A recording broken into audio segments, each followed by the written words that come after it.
سے لگ رہا ہے مہمانوں کا بھی آپ پوری ٹوٹیاں دیکھیں معاذ اللہ ثم معاذ اللہ. تو مولانا فرمان صاحب یہ قوم مسلم کا حال ہے. تو مہمانوں کو دیکھ کے یوں کہہ رہا پوری ٹوٹیاں دیکھیں. بزرگان دین کی تاریخ کا مطالعہ کرو پتہ چلے گا. کچھ بزرگوں کے واقعات ایسے ہیں وہ جب تک کھانا نہیں کھاتے تھے جب تک ان کے گھر کوئی مہمان نہیں آتا تھا. وہ جب تک کھانا نہیں کھاتے تھے جب تک ان کا کوئی مہمان نہیں آتا تھا مگر کہ تنہائی تلاش کر رہا. شکریہ ادا کر اس مہمان کے آنے کا. اگر تو چٹنی سے کھاتا تو دال سے کھائے گا, دال سے کھاتا تو گوشت سے کھائے گا. یہ مہمان کے آنے کی برکتیں ہیں. تم بچوں کو ہلکے میں مت لیا کرو. ایک ماں ہے, چھوٹا سا بچہ ہے اس کا 6-7 سال کا. ماں نے کہا میرے لال تو نماز تو پڑھا کر. آؤ نماز کی بات بتا رہا ہوں. لوگ کہتے ہیں نا کہ تمہارے اسٹیج پر نماز کا ذکر نہیں ہوتا. ہم کہتے ہیں تم نے ابھی سنا ہی نہیں ہے. عزیزان گرامی, ماں نے کہا میرے لال تو نماز پڑھا کر. بیٹے نے کہا ماں جان نماز پڑھنے میں کرنا کیا پڑتا ہے؟ ماں نے کہا بیٹا تو صرف ارادہ کر لے, نیت کر لے, ساری تیاری میں کروں گی. بیٹے نے کہا اماں میں نے ارادہ کر لیا. ماں نے نلایا دھلایا وضو کرایا نئے کپڑے پہنائے. کہا جاؤ بیٹا سامنے مسجد ہے, مسجد میں امام صاحب کے پیچھے با جماعت نماز ادا کر کے آؤ. بچہ گیا ہے مسجد کی جانب, لیکن مسجد میں جانے سے پہلے راستے میں ایک نالا پڑتا ہے جس میں پوری بستی کا پانی نکلتا ہے. نالا گہرا ہے, چوڑا ہے. جب بچہ نالے کے قریب پہنچا سوچنے لگا اگر اس کو پار کروں گا نہ کر سکوں گا, اسی میں گر جاؤں گا. لیکن اگر پار نہیں کرتا ہوں تو ماں کے حکم کی نافرمانی ہوگی. یہ سوچ کر کے چھلانگ لگائی, نالے کو پار کرنا چاہا, اسی میں گر گیا. کپڑے خراب ہو گئے, روتا ہوا گھر آیا. اے امی جان تم نے بھیجا تھا نماز پڑھنے کے لیے, لیکن نالا پار کرنا پڑتا ہے. میں نالا نہ پار کر سکا, اب نہیں جاؤں گا نماز پڑھنے. ماں نے شاباشی دی, پیٹھ پر ہاتھ پھیرا. کہا میرے لال ابھی تو ایک دفعہ گر کے آیا ہے, اگر 1000 دفعہ گر کے آئے گا تو تیری ماں تجھ کو 1000 مرتبہ مسجد کا دولہا بنا کر کے بھیجے گی نماز پڑھنے کے لیے. اگر ایک عورت سدھر جائے نا, ایک عورت, قسم خدا کی گارنٹی سے کہتا ہوں پورا معاشرہ سدھر جائے گا. اگر ایک عورت سدھر جائے تو پورا معاشرہ سدھر جائے گا. یہ جو لوگ کہتے ہیں نا اٹھنے کی تو کوشش بتیری کروں نماز میں فجر میں, مگر آنکھ ہی نہ کھلتی یارو, شیطان برگلا دے. اب ایک دن مولانا احسان ہمارے سامنے ایک بات آ گئی, بہت دنوں کی بات ہے. ہم گئے ایک جگہ تقریر کرنے, رات کو سو گئے. دسمبر یا جنوری کا مہینہ تھا قریب. اس گھر میں مرغا پلا ہوا تھا. کوت کے علاقے کی بات ہے, رتن پوری. مرغا پلا ہوا تھا. رات کے 12 ساڑھے 12 بجے تک پروگرام چلا. ہم بھی سو گئے وہی. اب جیسے ہی فجر کا ٹائم ہوا تو مرغے نے اذان دے دی. مرغا جو بولتا ہے رحمت کے فرشتوں کو دیکھ کر بولتا ہے ذرا تڑپ کر بولو سبحان اللہ. تو کیوں جی مرغے نے بولا تھا تو بیچارے نے کوئی غلط کیا تھا یا اچھا کیا تھا؟ تو وہ پڑا پڑا کہہ رہا لحاظ میں سے جس کا مرغا تھا, آندے منگل کا دن خود کا بازار تو بھی نہیں سون دیتا, تیرے بھی اونے پونے کر کے ہی آؤں گا.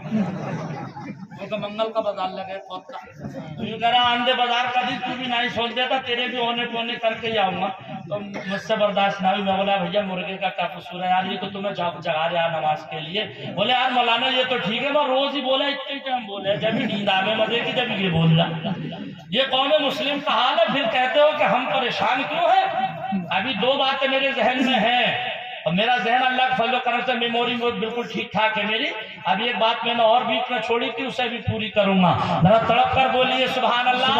ماں نے دوسری مرتبہ بیٹے کو بھیجا تیار کر کے نماز پڑھنے.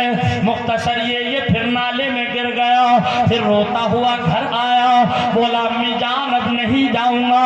ماں نے کہا میرے لال میں نے وعدہ کیا ہے ہر ایک تجھے مسجد کا دولہا بنا کر کے بھیجوں گی نماز پڑھنے کے لیے. تیسری مرتبہ گیا. تم جو کہتے ہو کہ شیطان نے برگلا دیا, ابھی تمہیں پتہ نہیں شیطان کون سی بلا کا نام ہے. شیطان وہ ہے یہ کہیں نمازیں چھڑواتا ہے تو کہیں پڑھواتا ہے. یہ پڑھواتا بھی ہے, چھڑواتا ہی نہیں ہے سر, یہ اپنا فائدہ دیکھتا ہے. کہیں میں اس کا فائدہ چھڑوانے میں ہے, کہیں پڑھوانے میں ہے.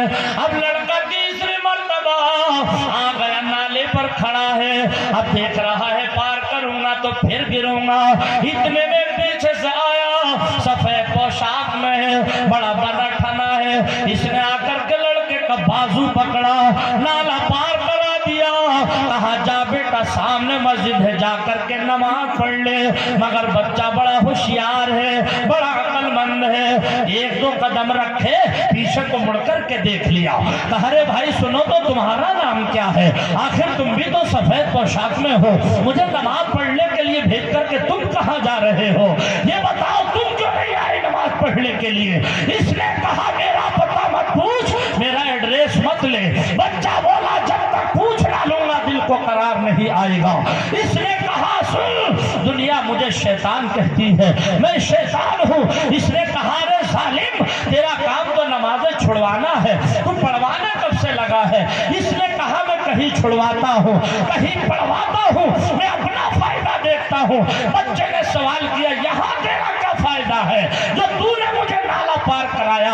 اب جواب سنو، شیطان نے کہا تھا بیٹا جب تیری ماں نے تجھے پہلی مرتبہ بھیجا نماز پڑھنے کے لیے، تو نالے میں گر گیا، روتا ہوا گھر پہنچا، اللہ تبارک و تعالیٰ کو تیرا رونا اتنا پسند آیا، اتنا پسند آیا، رب کائنات کو رحم آیا، اور اللہ تعالیٰ فرماتا ہے کہ میں نے اس کے تمام گھر والوں کے گناہوں کو معاف فرما دیا۔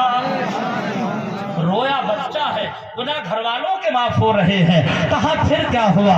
دوسری مرتبہ شیطان نے کہا میں خوش ہو رہا تھا کہ تیری ماں تجھ کو بٹھائے گی، اب نماز پڑھنے نہیں بھیجے گی، لیکن تیری ماں نے پھر تجھ کو بھیج دیا، اس وقت مجھے تکلیف ہوئی، لہذا تو پھر گر گیا، پھر روتا ہوا گھر پہنچا، تیرے رونے پر اللہ تعالیٰ کو رحم و کرم آ گیا، اللہ تبارک و تعالیٰ نے تیرے تمام رشتہ داروں کے گناہوں کو معاف فرما دیا۔ اب میں تیسری مرتبہ جلدی سے اس لیے آ گیا ہوں کہیں ایسا نہ ہو یہ پھر گڈھے میں گر جائے، پھر روئے، اور رونے پر اللہ تعالیٰ کو پھر ترس آ جائے، اب تک کتنوں کے گناہ معاف ہوں گے، میں اسی چکر میں جلدی سے آ گیا ہوں۔ پیارے یہ ہے شیطان، تم کو خبر نہیں، اس کا ہتھیار اپنے پاس رکھا کرو، تمہارے پاس عقل سلیم ہے، اللہ کے رسول صلی اللہ تعالیٰ علیہ وسلم کی حدیثوں کا مطالعہ کیا کرو، پڑھا کرو، پڑھے لکھے نہیں ہو علماء کرام کی صحبت بیٹھا کرو، اور ان علماء کرام کی قدر کیا کرو۔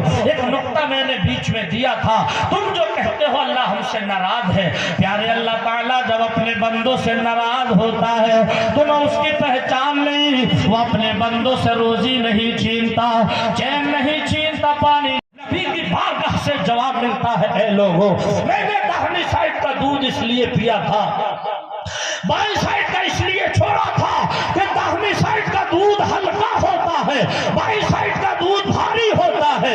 میں بتانا چاہتا تھا کہ جب دو بھائیوں کے درمیان کوئی چیز تول کر کے بانٹنے کا نمبر آئے تو جدھر کا پلہ ہلکا ہو ادھر کا تم لے لینا، اور جدھر کا پلہ بھاری ہو ادھر کا اپنے چھوٹے بھائی کے لیے چھوڑ دینا۔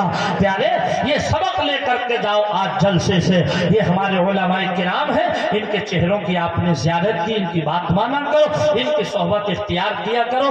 آج آپ کے دیار میں آپ کی بستی میں پہلی مرتبہ آنے کا اتفاق ہوا تھا، بہت اچھا لگا، آنے کے بعد میں یقین جانیے دل خوش ہو گیا۔